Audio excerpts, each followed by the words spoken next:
No Saber Direito desta semana, o professor Sandro Lucena Rosa apresenta um curso sobre jurisprudência previdenciária no STF.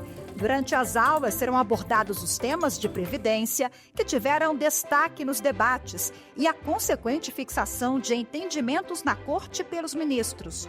Veja agora a aula 4.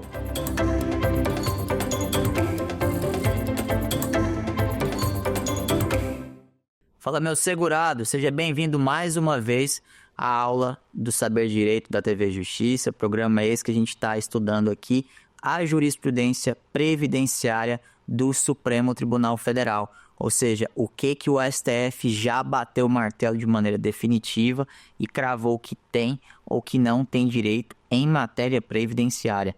E nessa aula, nessa quarta aula, a gente vai ver o tema 709 e o tema 1095.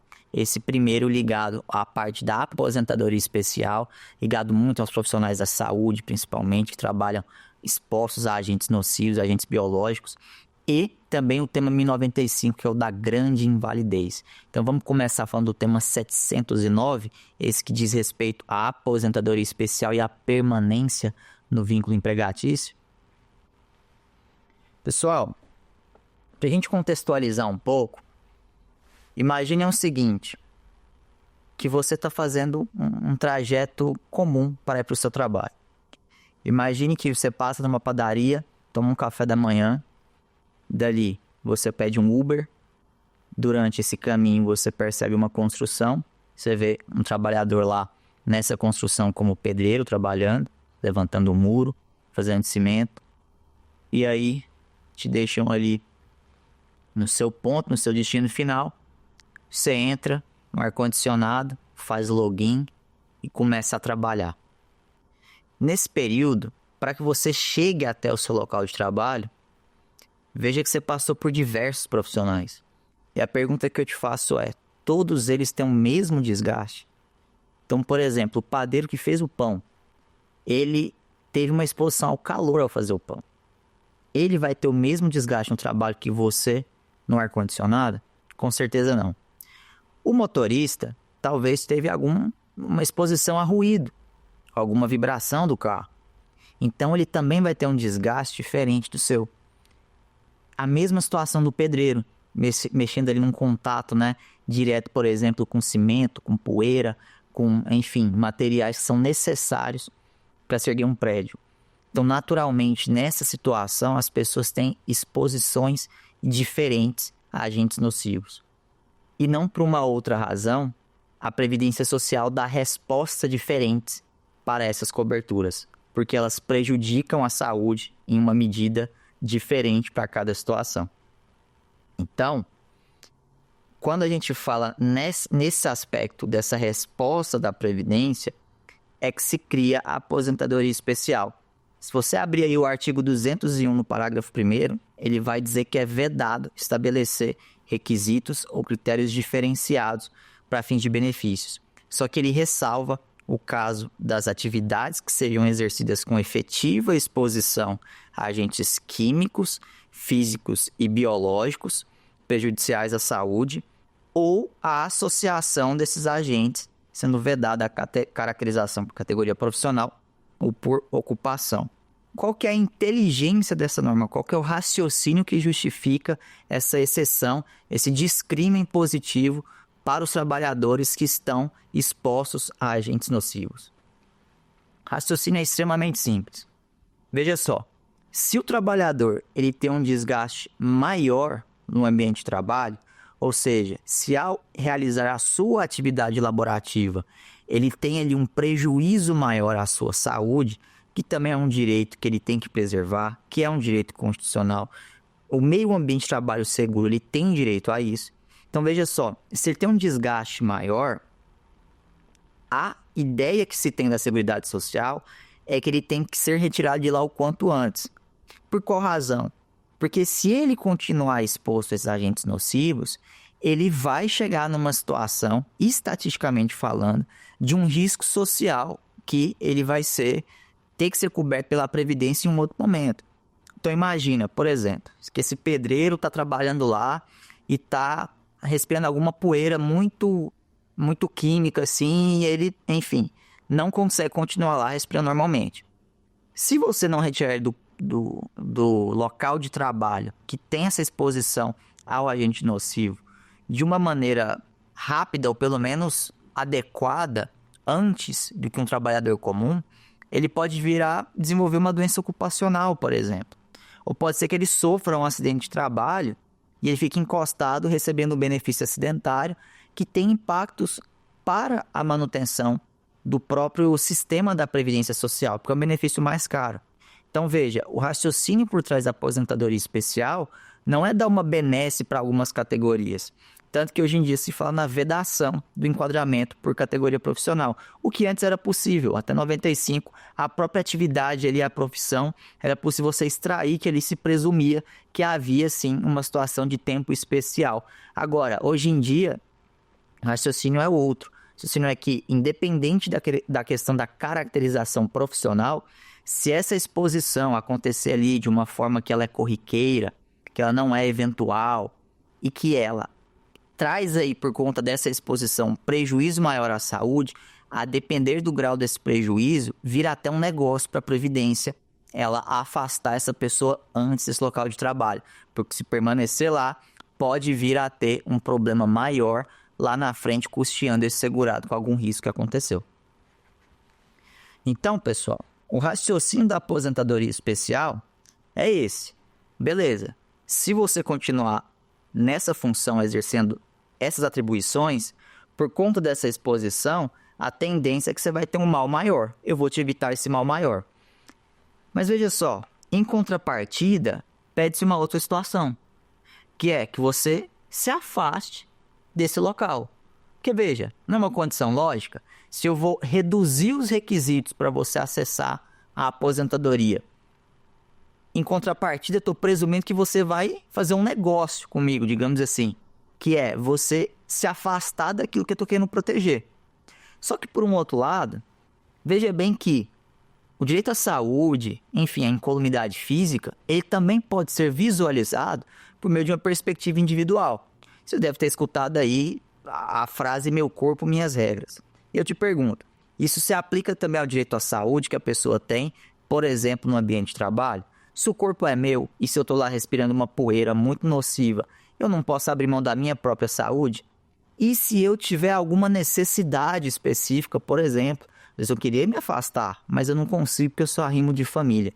Cabe a mim decidir ou não continuar no trabalho, mesmo recebendo a aposentadoria especial.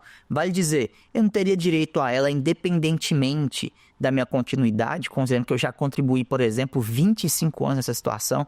Isso por si só já não é um fato gerador, já não é algo suficiente para me manter trabalhando. É essa questão que foi enfrentada pelo Supremo Tribunal Federal no tema 709. Então, o que aconteceu no caso concreto? Qual que é a discussão no caso concreto? Para a gente não perder de vista, quando a gente fala de aposentadoria especial, a gente está dizendo hoje sobre uma espécie de aposentadoria por tempo de contribuição. Depois da reforma da Previdência, a gente passou a ter, além do requisito de tempo de contribuição, também o requisito de idade mínima. E o que acontece nessa situação? Quando uma pessoa trabalha exposta a agentes nocivos, químicos, físicos ou biológicos, ou a exposição conjugada a esses agentes, de uma forma permanente, ou seja, de uma maneira corriqueira e habitual, não de uma maneira eventual, essa situação enseja essa redução de requisitos para que eles se afastem do ambiente de trabalho. Como que ficou depois da reforma da Previdência? Hoje, pela lei atual, é possível você enquadrar em 3 situações. Aqueles que têm uma exposição mais grave, por assim dizer, aqueles que têm uma exposição intermediária e aqueles que têm uma exposição mais branda. A grande maioria está nessa exposição mais branda. É a situação, por exemplo, dos profissionais da saúde. Um médico que trabalha exposto a, sei lá, uma radiação, técnico de enfermagem, uma coisa assim. As situações mediana e mais grave, elas já são muito específicas. Então, por exemplo, no caso mais grave de exposição, mineradores que trabalham em minas subterrâneas. A gente tem aqui a necessidade de cumprir 55 anos de idade e 15 anos de tempo de contribuição. Veja que é um período bastante reduzido para a pessoa conseguir se aposentar. Só que há discussão, há esse questionamento sobre a idade mínima. Porque veja só, se é necessário tirar ele o quanto antes do local de trabalho, se eu coloco uma idade mínima, eu forço a prorrogação. Mas discussões à parte sobre a questão da reforma da Previdência, esse é um exemplo. Então, o minerador de mina subterrânea, ele tem o mesmo desgaste que eu tenho aqui dentro do estúdio? Não tem. Então, por isso que ele tem que sair de lá o quanto antes. No grau intermediário, reconhece com 20 anos de tempo de contribuição, 58 anos de idade, e no grau mais brando, por assim dizer, 25 anos de contribuição e 60 anos de idade. Veja, pessoal, nessas questões aqui, a gente tem uma redução, ainda que pequena na idade, mas muito grande no tempo de contribuição. E por essa razão, dessa inteligência que eu falei para vocês, é que tem também no artigo 57, parágrafo 8º, essa vedação de que a pessoa continue trabalhando. O que diz o artigo 57, parágrafo 8º da 8.213, que é a lei que regulamenta aí, né, que gere o RGPS? Aplica-se o disposto no artigo 46 ao segurado aposentado nos termos deste artigo, que é da aposentadoria especial, que continuar no exercício de atividade e operação que o sujeite aos agentes nocivos constantes da relação enfim, no artigo superior dessa lei. O que diz esse artigo 46, que é referenciado no início da redação?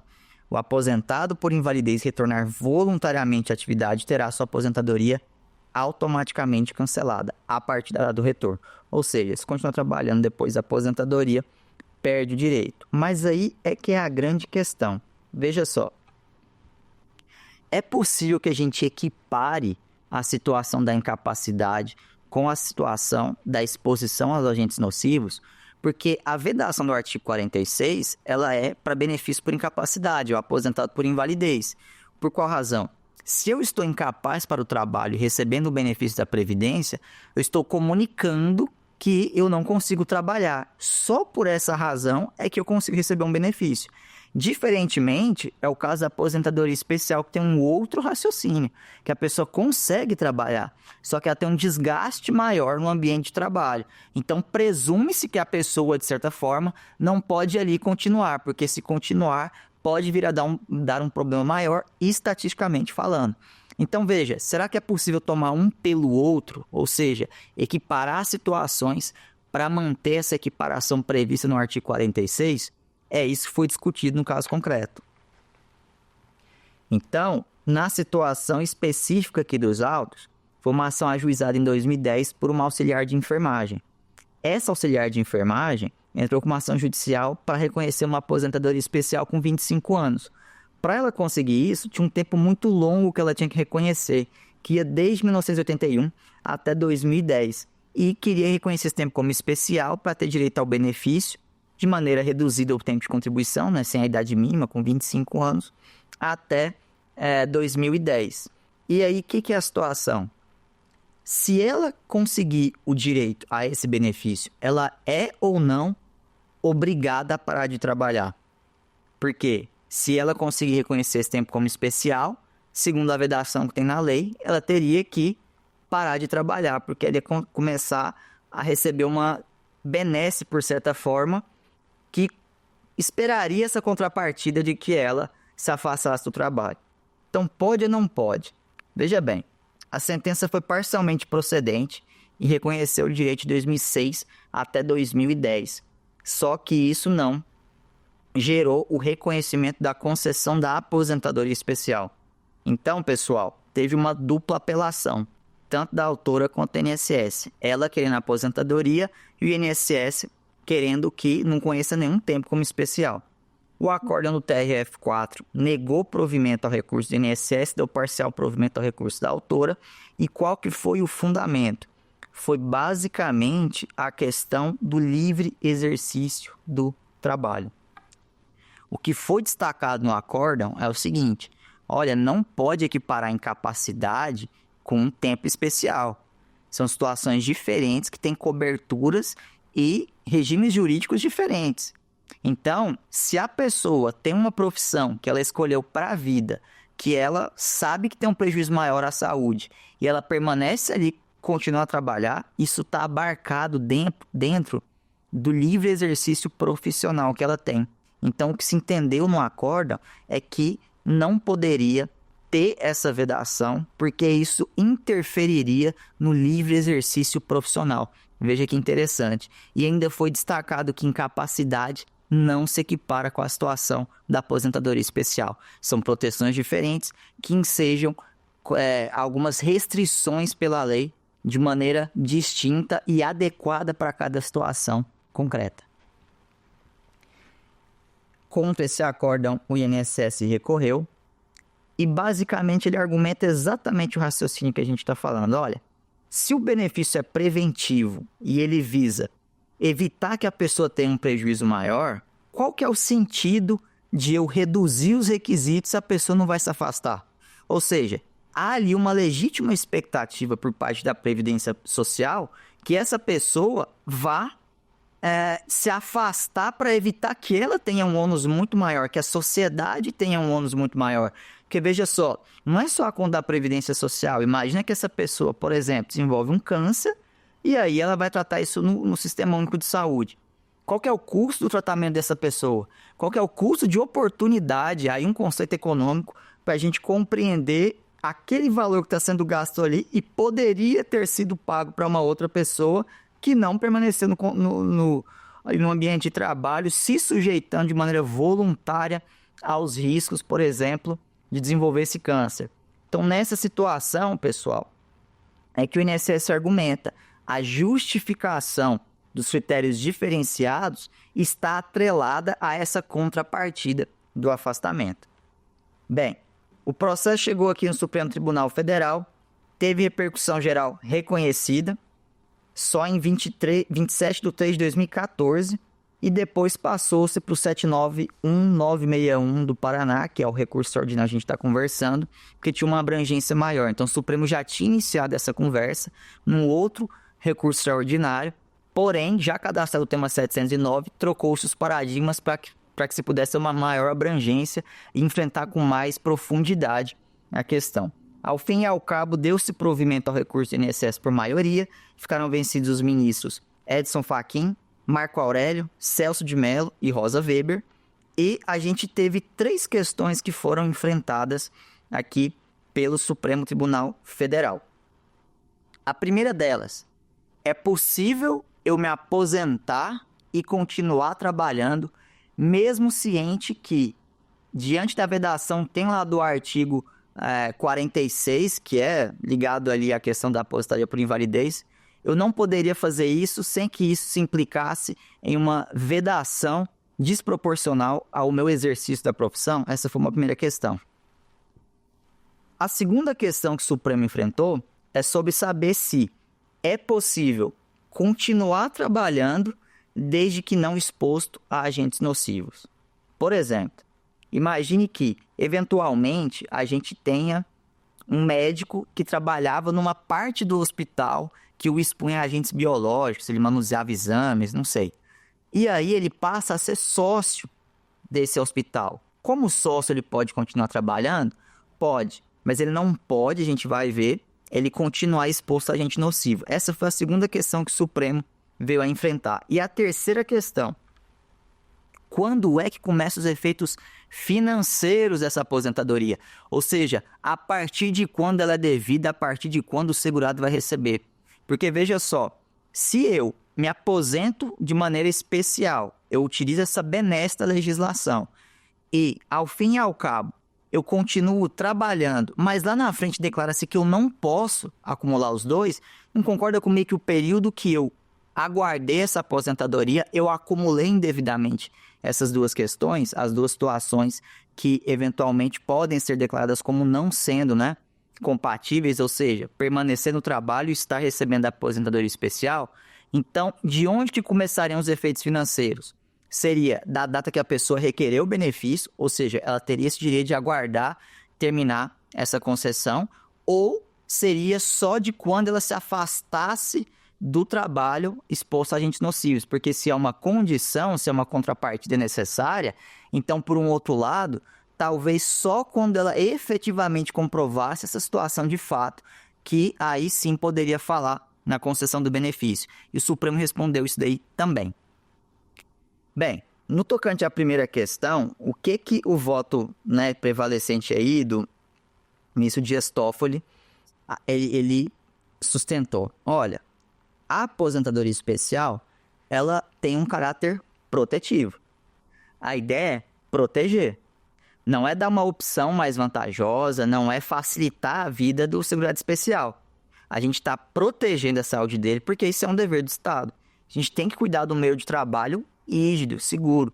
Então, há ali uma situação que ele argumentou que é a presunção absoluta de incapacidade diante das estatísticas de que aquilo ali vai dar um problema lá na frente. E só se justifica a adoção de critérios diferenciados, é isso que se destacou, se a pessoa se afastar do trabalho. Se ela vai continuar no trabalho, não tem por que dar uma benesse para ela. Então, teve essa ideia de contrapartida. Porque senão, o que acontece? Há ali uma situação anti-isonômica no que ele destacou. Porque além da pessoa se aposentar mais cedo, ela tem uma vantagem de cálculo. No regime anterior, principalmente, a gente falava com muita clareza que não se aplicava o fator previdenciário, que a gente já viu que pode diminuir aqui a questão dos benefícios. Então, essa era uma exceção legal, uma exceção que fugia da regra. Então, veja só, pessoal. Nessa situação, criaria, na visão do relator, uma situação anti-isonômica, que a pessoa recebe um valor maior antes e ainda continua trabalhando naquilo que a lei quis que ele deixasse de estar exposto, de se desgastar. Agora, veja só, no tocante à questão de trabalhar ou não em outras atividades, o que ficou definido pelo Supremo é que não há impedimento em trabalhar em uma outra atividade, desde que ela não tenha exposição a agente nocivo. Professor, não entendi, me dá um exemplo. É o seguinte, imagine a situação que a gente conversou aqui agorinha, desse médico. Ele estava lá exposto a um agente biológico, por exemplo, depois ele passa a ser sócio do hospital e trabalha na administração, tudo lícito, tudo bem na visão do Supremo. O que ele não poderia fazer? Ele não poderia, por exemplo, arrumar um outro emprego de médico que o expusesse a um agente biológico, ainda que diferente do que ele estivesse tendo lá no hospital. Ele não poderia também trabalhar, sei lá, exposto aí à poeira de sílica. Vai que ele tem uma mineradora, uma oportunidade de trabalho lá, ele vai ficar lá no local, enfim. Ele não pode continuar exposto a agente nocivo, seja ele qual for, não precisa ser o mesmo agente nocivo que ele estava exposto anteriormente. O que ele pode é continuar trabalhando e por isso que se entendeu que não veda a questão do exercício profissional. A pessoa pode trabalhar, mas ela não pode continuar se expondo a essa nocividade. E quanto ao terceiro ponto, que é referente aos efeitos financeiros, prevaleceu a ideia de que o fato de permanecer trabalhando enquanto aguarda a aposentadoria não quer dizer que a data do início do benefício vai ser alterada. Porque no tocante à previsão financeira, ao aspecto de quando se começa a receber esse benefício, a gente tem uma previsão legal expressa, que é o artigo 57, parágrafo 2º da Lei 8.213, que remete ao artigo 49 e fala expressamente as datas, né, os momentos aí em que vai se considerar o termo inicial dos benefícios. E no tocante a não desligamento do emprego, ou seja, quando a pessoa não sai do emprego, lá no inciso 1, a linha B, a gente tem lá o critério da data do requerimento. Então, por conta da previsão legal expressa, prevaleceu esse entendimento de que não se trata de uma situação em que deve ser alterada a data de início do benefício e os efeitos financeiros tão somente por conta da questão de continuar trabalhando, beleza? Então, como é que ficou a tese? Foi fixada nos seguintes termos. Item 1. É constitucional a vedação de continuidade da percepção de aposentadoria especial se o beneficiário permanece laborando em atividade especial, ela retorna, seja essa atividade especial aquela que ensejou a aposentação precoce ou não. E o item 2. Nas hipóteses em que o segurado solicitar a aposentadoria e continuar a exercer o labor especial, a data de início do benefício será a data de entrada do requerimento, remontando a esse marco, inclusive, os efeitos financeiros.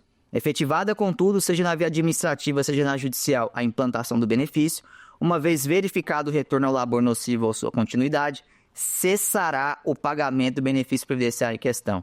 Então, só alguns destaques aqui, pessoal. Primeiro, não se pode voltar a trabalhar em atividade especial.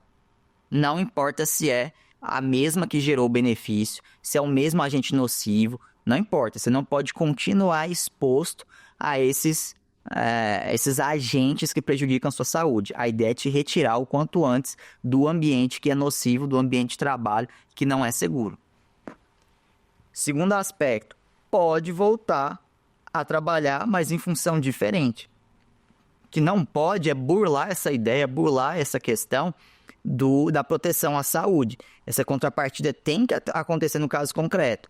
Então, por isso que, mesmo que você queira trabalhar, não pode ser na mesma função ou exposto a algum outro agente nocivo. Tem que ser numa função diferente, num trabalho comum. Por exemplo, o médico poderia ser aí recepcionista de um hotel, por exemplo. Poderia ter um outro trabalho, mas ele não poderia ficar exposto ao mesmo agente. E os efeitos financeiros, o fato de esperar não influencia na questão de quanto que se começa a receber. Quanto aos efeitos da decisão, foi julgado repercussão geral, transitou em julgado em 1º de dezembro de 2021, mas teve 2 modulações de efeitos, pessoal. A primeira, para preservar aqueles que tiveram direito reconhecido em sentença transitada em julgado até a data do julgamento, que foi 23/2 de 2021. Então, essas situações em que a pessoa continuou trabalhando e ela recebeu a aposentadoria especial, entrou com a ação e transitou em julgado, ficaram resguardadas mesmo com a decisão do Supremo. E mais, quem tinha recebido por força de decisão judicial ou administrativa esses benefícios, eles foram declarados irrepetíveis, ou seja, não é necessário devolvê-los ao cofre da Previdência Social, porque são recebidos de boa fé e são verbas alimentares. Então, também se resguardou esses valores que foram recebidos. E outra modulação dos efeitos da decisão se deu na época, porque quando o julgamento, a gente está falando ali do quê? Da pandemia do Covid. Então, para aqueles profissionais que estavam nessa situação do julgamento, ou seja, trabalhando exposto a agentes nocivos, recebendo a aposentadoria especial, sustou-se os efeitos da decisão no tocante àqueles profissionais essenciais, que é o conceito que vem no artigo 3º-J da Lei 13.979 de 2020. Então, médicos, assistentes sociais, maqueiros, biomédicos, para se evitar uma demissão em massa nessa situação de calamidade excepcional, fez-se também a suspensão dos efeitos enquanto perdurar os efeitos da Lei 13.979 de 2020, beleza? Então, pessoal, esse é o entendimento supremo no tema 709. Vamos para o nosso próximo tema agora. Segundo tema da nossa aula, o tema 1095, referente à grande invalidez. Professor, grande invalidez, tem invalidez pequena, invalidez grande? Ou como é que funciona isso? Talvez você tenha conhecido também esse tema, essa controvérsia, por meio do nome auxílio acompanhante, que eu não vou adotar aqui, mas eu vou adotar o termo de grande invalidez, que dá na mesma falar um ou falar outro, tá bom? O que o Supremo definiu nessa questão? Vamos entender primeiro do que se trata essa grande invalidez. Pessoal, é lógico que esse termo grande invalidez, ele não é um termo técnico, né? Vamos só fazer um resgate do que é essa invalidez e quando é que a gente vai considerar grande nesse termo aqui que ficou apelidado essa controvérsia. A Previdência Social, ela serve para cobrir contingências sociais. Uma dessas contingências é a incapacidade, não é a doença. Até essa é uma dúvida muito comum. Muita gente tem a impressão de que a doença gera benefício. Doença não gera benefício. O que gera benefício na Previdência é a incapacidade. Vai dizer a repercussão dessa doença na sua capacidade de exercer uma atividade remunerada habitualmente que te garante a subsistência. Isso é que é o risco social que é coberto. Então, doença, ela não gera benefício, beleza? Agora, o que é a questão? O que é mais comum de se acontecer? O segurado adoece, pede o auxílio por incapacidade temporária, numa situação em que essa doença tem essa repercussão tão grave no trabalho da pessoa, e ela vai prorrogando até que o momento o INSS olha na perícia médica federal e fala: olha, isso aqui é uma situação de invalidez, a incapacidade não é mais temporária, ela é permanente, porque eu não consigo prever uma alta para essa pessoa mais. a tendência é que ela não se recupere e nem se reabilite para uma outra profissão que lhe garanta uma subsistência semelhante. Então, quando acontece isso, que a gente fala de invalidez. Aí eu te pergunto, você acha que um inválido, ele tem necessidade de cuidar de terceiros? Eu vou te dar um dado para você refletir. O valor médio da aposentadoria por invalidez em janeiro de 2024, segundo os dados oficiais do Boletim Estatístico da Previdência Social, era de R$ 1.673,23. Então, veja só, isso era o que se recebia, na média, um aposentado por invalidez. Eu pesquisei na internet, bem por alto, quanto que seria mais ou menos uma diária de algum cuidador, de algum acompanhante por 24 horas. Custa, em média, R$ 390 por 24 horas. E aí eu te pergunto, a pessoa ganha R$ 1.600, consegue custear o auxílio de um terceiro? Não consegue. Com esses R$ 1.600, pessoal, impossível. Ainda que faça uma visita esporádica, não vai resolver a situação. Porque a necessidade, ela é diária, ela é permanente.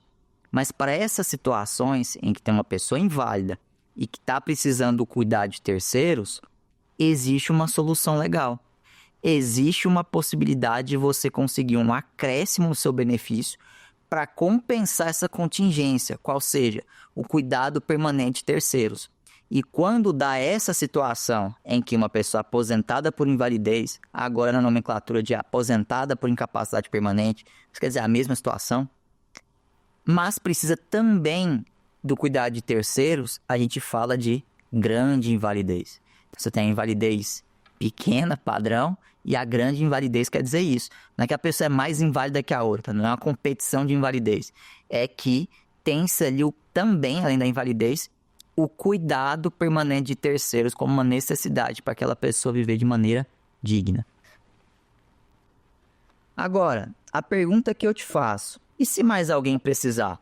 Ou seja, e se não tiver só a questão da aposentadoria por invalidez? Eu te pergunto, o cuidado permanente de terceiros, ele é exclusivo, ele é um privilégio, ele é uma prerrogativa de quem é aposentado por invalidez?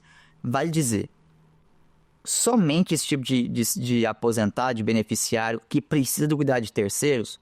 Ou, na opinião de vocês acham também que aquela pessoa que está recebendo um outro benefício, mas também é idosa e precisa de cuidados, ela pode também ter direito a esses 25%, porque ela tem a mesma contingência? Compreende? A situação jurídica concreta, o fato gerador, que enseja esses 25%, ele é ou não é a questão do acompanhante? Vale dizer, a aposentadoria por invalidez, ela é uma condição sine qua non, ou seja, sem a aposentadoria por invalidez não poderia se fazer esse benefício, ou a contingência da coberta e extensível a outros benefícios também. É isso que foi demandado no caso concreto e é isso que o STF foi chamado a responder, beleza? Então, pessoal, só recapitulando. Aquele que é aposentado por invalidez e precisa do cuidado permanente de terceiros, tranquilo. Lá no artigo 45, tem a previsão do acréscimo de 25% no benefício da pessoa. Essa pessoa recebe R$1.000, vai passar a receber R$1.250. Qual que é o critério disso? Você precisar do cuidado permanente de um terceiro. Não vale um cuidado eventual ou um cuidado esporádico. Tem que ser um cuidado permanente. E alguns detalhes, esse mesmo artigo 45 traz aqui que ele será devido, ainda que a aposentadoria atinja o limite máximo legal, será recalculado quando o benefício que deu origem for reajustado e cessará com a morte do aposentado, ou seja, não tem como herdar esse adicional de 25% da grande invalidez. E o que é a grande situação? Se o fato gerador ele é o mesmo, que é depender de terceiros, faria justificativa essa restrição tão somente ao aposentado por invalidez?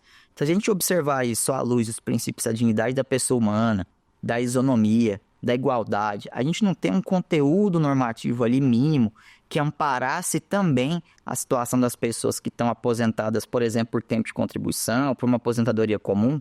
Veja que, segundo os mesmos dados do Boletim Estatístico da Previdência Social, As aposentadorias, em média, elas dão R$ 1.588,30, ou seja, é um valor ainda menor daqueles que estão aposentados por invalidez.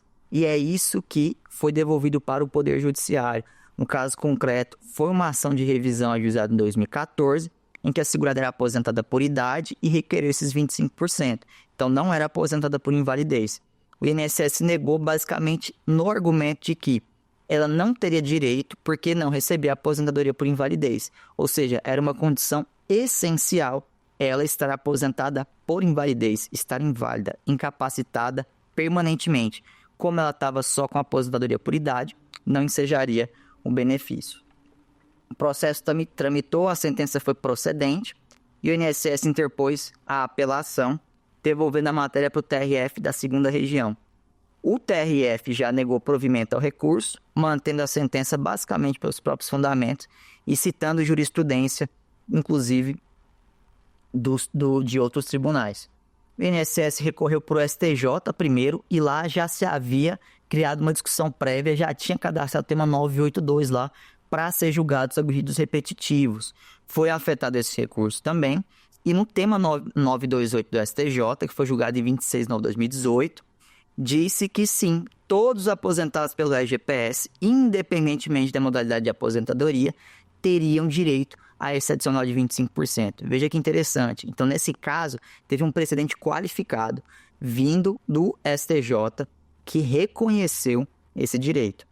O INSS interpôs um recurso extraordinário devolvendo a questão para o STF, dizendo basicamente o seguinte: primeiro, não tem que se falar em violação à isonomia. Por qual razão? A invalidez é uma situação inesperada, imprevisível, ao passo que as outras aposentadorias, há uma questão daquela do conveniência pessoal, que a gente já viu em outras aulas. A pessoa ela consegue calcular mais ou menos o momento que ela quer parar de trabalhar, coisa que não se faz na invalidez, que é uma situação alheia à sua vontade. Normalmente, às vezes, até um acidente de trabalho pode gerar essa incapacidade, é uma coisa de inopina. Então, veja que aí não haveria uma violação à isonomia, porque são situações diferentes que reclamariam coberturas diferentes. Argumentou-se também a necessidade de indicar a prévia fonte de custeio nos termos do artigo 195, parágrafo 5º da Constituição Federal, que é uma exigência constitucional para se criar, majorar ou estender benefícios, e também a questão da legalidade. Basicamente, o legislador previu que quem tem direito é quem está aposentado por invalidez, ou seja, o INSS cumpriu a lei, está por ela abarcado. Qual foi o fundamento do relator do ministro Dias Toffoli? O judiciário não pode criar, majorar ou estender benefícios sem essa prévia fonte de custeio, então ele invocou o artigo 195, parágrafo 5º da Constituição.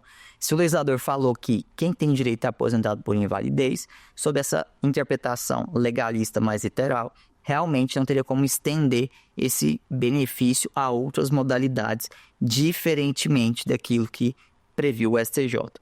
Então, o que acontece? O que foi também assim, uma tônica nesse julgamento, o tema 1095, que a gente vai ver que tem um reflexo, inclusive tem um outro julgamento na mesma linha, mas isso na próxima aula. O que foi a tônica aqui é o seguinte: o Supremo falou, olha, o que eu estou dizendo é que se eu pegar o que o legislador escolheu, ele escolheu restringir os aposentados por invalidez. Então, se a gente for ver a tese fixada, a gente vai ver da redação aqui agorinha que não se vedou a existência desse auxílio acompanhante aí a outras pessoas também. O que se vedou é que a sua concessão se desse pela via judicial, que a sua concessão se desse por meio do Poder Judiciário, que não pode majorar, criar ou estender direitos, nem substituir ao legislador, baseando-se aí no princípio da separação dos poderes. Então, nesse aspecto, a gente vai ver aqui da tese fixada que a redação é muito clara. Por hora não tem direito, cabendo ao Congresso Nacional editar nesse sentido, se assim o quiser, de acordo com a sua opção política. Vamos ver então como é que ficou fixada a tese? Então, para o tema 1095 ficou o seguinte: no âmbito do RGPS, somente lei pode criar ou ampliar benefícios e vantagens previdenciárias, não havendo, por hora, previsão de extensão do auxílio da grande invalidez a todas as espécies de aposentadoria. E aí eu destaco, por hora. pode ser que no futuro tenha algum projeto de lei falando disso, às vezes já tem até alguma em tramitação. Mas, por hora, não se poderia reconhecer. O legislador fez uma opção de restringir a aposentadoria por invalidez. Um processo foi julgado com regime de repercussão geral e teve modulação dos efeitos da decisão.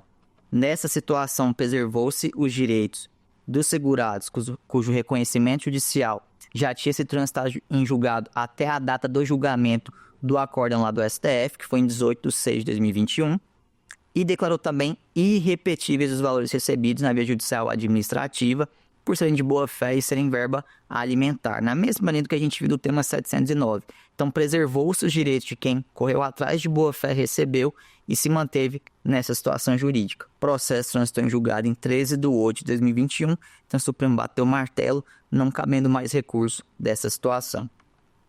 Então, vamos revisar aqui, pessoal, quais são os temas que a gente viu. São 2 temas, tema 709 e tema 1095.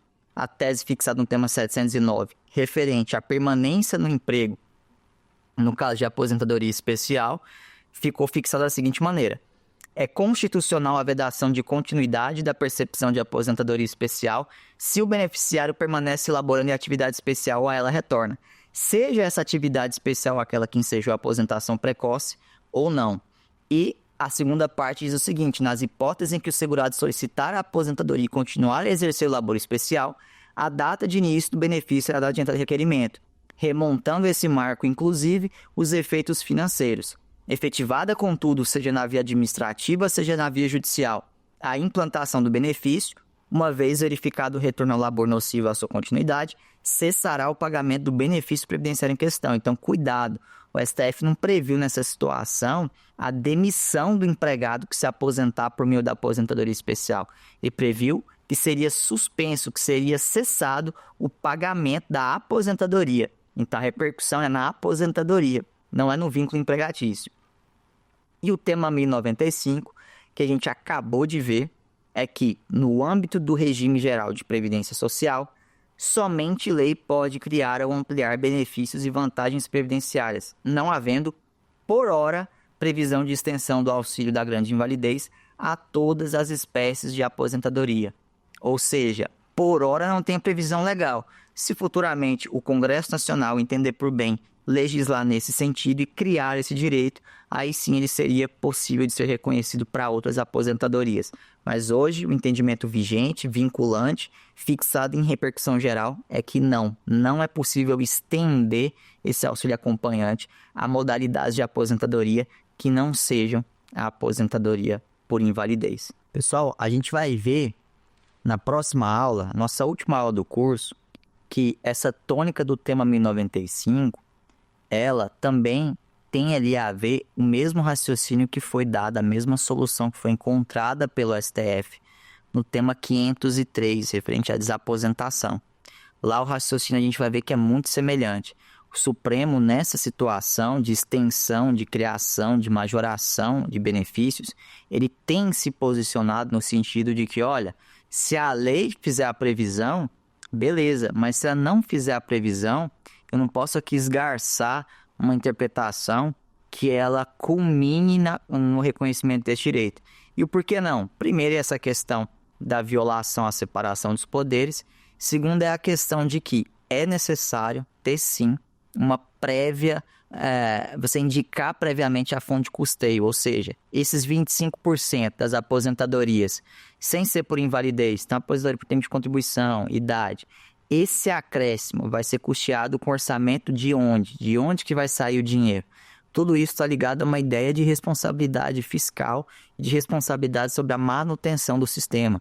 Então a gente vai ver que mesmo essa situação aqui do tema 1095 teve uma tônica semelhante lá no tema 503 da desaposentação, que também é um benefício, uma interpretação que se pediu e que o Supremo entendeu nesse sentido, de que, olha, por hora não tem direito a desaposentar nem a reaposentar, mas se lá no futuro o legislador, o Congresso Nacional, que é a quem cabe o ônus político de fazer esse debate, de conseguir essa aprovação, de representar o seu eleitorado, aí sim a gente pode falar em reconhecimento desse direito. A única coisa que não pode é reconhecer na via judicial. E uma última observação aqui sobre o tema 709, referente à aposentadoria especial. Pode ser que chegue para você esse caso concreto, de que tem aí, por exemplo, um médico que quer aposentar, mas não quer sair do ambiente de trabalho. Veja você, profissional, que às vezes você pode converter o tempo até 2019, até o advento da emenda constitucional 103 de 2019, que se deu em 13/11/2019, a conversão do tempo especial em comum. Então, às vezes, numa situação concreta, para que a pessoa consiga continuar a trabalhar, vale a pena ver se ela não conseguiria converter o tempo especial em comum e, baseado nesse tempo conjugado com, por exemplo, a idade mínima, ela consiga uma aposentadoria padrão, certo? E ela continuasse ali trabalhando no emprego dela sem nenhum tipo de complicação. Então, isso pode ser muito estratégico em situações de planejamento previdenciário, que a gente vê, por exemplo, que a pessoa às vezes tem um interesse dela, interesse subjetivo dela mesmo, de continuar naquele emprego e às vezes até uma necessidade, às vezes ela não pode parar de trabalhar. Então, nessas situações, é muito estratégico que se observe essa questão, que às vezes convertendo o tempo de exposição ali a agentes químicos, físicos, biológicos, em tempo comum, a gente alcance uma outra regra que atenda aí sim a pretensão dessa pessoa de continuar no trabalho, mesmo que ela esteja aposentada. Então é uma saída muito positiva aí para essas situações e pode acontecer no caso concreto. Então vamos para um quiz para a gente complementar aqui o nosso raciocínio e fixar o entendimento daquilo que foi aprendido nessa quarta aula. Vamos lá? Sobre a aposentadoria especial, à luz da jurisprudência do STF, assinale a alternativa correta. Alternativa A aposentadoria especial permite que o segurado continue trabalhando exposto a agentes nocivos, desde que em outro vínculo que não seja o que gerou o tempo especial. Alternativa B, a aposentadoria especial permite que o segurado continue trabalhando exposto a agentes nocivos, desde que seja contribuinte individual. Alternativa C, a aposentadoria especial não permite que o segurado continue trabalhando, razão pela qual enseja a demissão do trabalhador. Alternativa D, a aposentadoria especial não permite que o segurado continue trabalhando, razão pela qual será suspensa se constatado o retorno ao trabalho. A alternativa correta é a alternativa D. Então, por qual razão que a alternativa A está incorreta? Ela diz o seguinte: a aposentadoria especial permite que o segurado continue trabalhando exposto a agentes nocivos, desde que em outro vínculo que não seja o que gerou o tempo especial. A gente já viu isso aqui. Não tem esse direito. Não pode ficar exposto a agentes nocivos, seja aquele que gerou a aposentadoria especial, seja algum outro. Por exemplo, o caso que a gente viu na aula do médico. Um médico que trabalha exposto a um agente biológico não pode depois estar exposto a um agente físico, não pode estar exposto ao calor, ao ruído ou coisa do tipo. Ele tem que preservar a saúde dele, que tem essa contrapartida, tem essa ideia. Já a alternativa B está incorreta porque ela diz o seguinte: a aposentadoria especial permite que o segurado continue trabalhando exposto a agentes nocivos, desde que seja contribuinte individual. Existe essa condição, essa exceção. A gente viu isso na aula, de que o contribuinte individual, aquele autônomo, ele poderia permanecer lá, ou seja, se eu convertesse o vínculo de um empregado, por exemplo, em contribuinte individual, um PJ, aí sim ele poderia ficar exposto. O raciocínio não é esse. O raciocínio é que você tem direito a um ambiente de trabalho rígido que preserve sua saúde, porque, veja, o contribuinte individual também terá direito a alguma prestação se um risco social maior acontecer. Então, não tem essa exceção do contribuinte individual. E a alternativa C está incorreta porque diz o seguinte: a aposentadoria especial não permite que o segurado continue trabalhando, razão pela qual enseja a demissão do trabalhador. Não é essa a consequência, pessoal. Então, aquela pessoa que ela tem ali o recebimento da aposentadoria especial e ela está trabalhando, ela continuou trabalhando, a consequência é que o pagamento do benefício vai cessar e não que ela vai ser mandada embora. Ela não pode continuar trabalhando, mas não quer dizer que a aposentadoria especial é causa de rompimento do vínculo empregatício. São coisas completamente diferentes, beleza?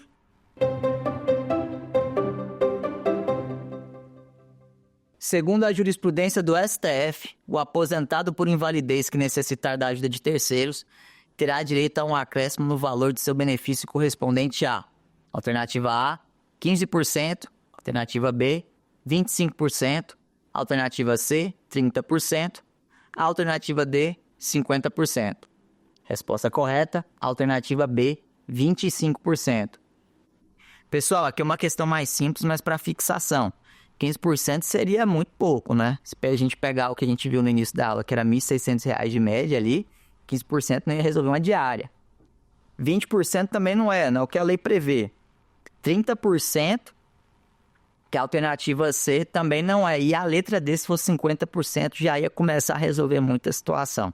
Mas só para fins de fixação, o que a lei prevê é que nos casos de grande invalidez, ou seja, aquela situação em que um aposentado por invalidez precisa do cuidado permanente de terceiros, é necessário pagar ali, fazer uma compensação financeira de 25%.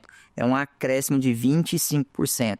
Somente lembrando para aposentado por invalidez. A grande invalidez, o auxílio acompanhante, é para quem está nessa situação de aposentadoria por invalidez. Agora vamos para a última questão.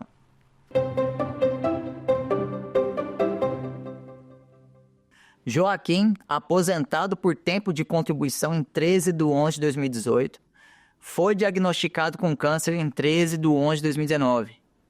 Em decorrência disso, precisou do auxílio permanente de uma enfermeira. Considerando a jurisprudência do STF, assinar a alternativa correta. Alternativa A, poderá receber o acréscimo de 25%, pois depende do auxílio de terceiros. Alternativa B, não poderá receber o acréscimo de 25%, pois a necessidade do auxílio de terceiros surgiu após a aposentadoria. Alternativa C, não poderá receber o acréscimo de 25%, pois está aposentado por tempo de contribuição. Alternativa D, poderá receber o acréscimo de 25%, pois foi diagnosticado com câncer. Alternativa correta é a alternativa C. Não poderá receber o acréscimo de 25%, pois está aposentado por tempo de contribuição. Então vamos lá, pessoal. Por que a alternativa A ela está incorreta? Porque ela fala o seguinte, que ele poderá receber os 25%, porque ele tem a necessidade de auxílio de terceiros. E a gente viu que isso não é suficiente. Na visão do Supremo, é fundamental que ele esteja aposentado por invalidez. Já a alternativa B, ela fala o seguinte, não poderá receber o acréscimo de 25%, pois a necessidade do auxílio de terceiros surgiu após a aposentadoria. Não importa quando que surgiu a necessidade de auxílio de terceiros. Normalmente ela até acontece depois da aposentadoria. Mas a questão é que ela tem que ser no contexto da aposentadoria por invalidez. Não pode ser de outras aposentadorias. A alternativa D está incorreta porque diz o seguinte, poderá receber o acréscimo de 25%, pois foi diagnosticado com câncer. O câncer não é uma condição essencial para que ele receba esses 25%. O que faz ser essencial, a condição em que é fundamental para se reconhecer esse direito, esse acréscimo de 25%, é a aposentadoria por invalidez conjugada com auxílio permanente de terceiros. Então a alternativa D está correta, a alternativa C é a alternativa correta para assinalar. Beleza? Grande abraço e até a próxima aula. Quer dar alguma sugestão de tema para os cursos do Saber Direito? Então mande um e-mail para a gente, saberdireito@stf.jus.br. Você também pode estudar pela internet. Acesse o nosso site radioetvjustiça.jus.br ou pode rever as aulas no canal do YouTube, @Rádio e TV Justiça.